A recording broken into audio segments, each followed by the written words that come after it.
உப்சி பல்கலைக்கழக மாணவர்கள் 15 பேர் பலியாக காரணமான விபத்தில் தொடர்புடைய சுற்றுலா பேருந்து நிறுவனத்திற்கு 20,000 ரிங்கிட் அபராதம் விதிக்கப்பட்டுள்ளது. விசாரணையில் அந்த கினாரி உத்தாரா டிராவல் அண்ட் டூர்ஸ் என்ற பர்ஹாட் நிறுவனம் 1992ஆம் ஆண்டு சுற்றுலா தொழில் சட்டத்தின் கீழ் விதிக்கப்பட்ட உரிம நிபந்தனைகளை மீறியதாக கண்டறியப்பட்டது.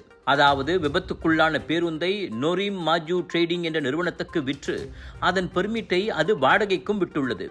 ஆனால் வாங்கிய நிறுவனத்துக்கோ சுற்றுலா தொழில் சட்டத்தின் கீழ் முறையான பெர்மிட் இல்லை. தவற்றை ஒப்புக்கொண்டதை அடுத்து கினாரி உத்தாரா டிராவல் பேருந்து நிறுவனத்துக்கு நவம்பர் 3ஆம் தேதி பேரா கரிக் மஜிஸ்ட்ரேட் நீதிமன்றம் அந்த அபராதத்தை விதித்தது. ஒரு குற்றச்சாட்டுக்கு தலா 10,000 ரிங்கிட் என 2 குற்றச்சாட்டுகளுக்கு 20,000 ரிங்கிட் விதிக்கப்பட்டது. அபராதம் செலுத்தாவிட்டால் சிறை தண்டனை அனுபவிக்க வேண்டும் என்றும் நீதிமன்றம் அறிவித்தது.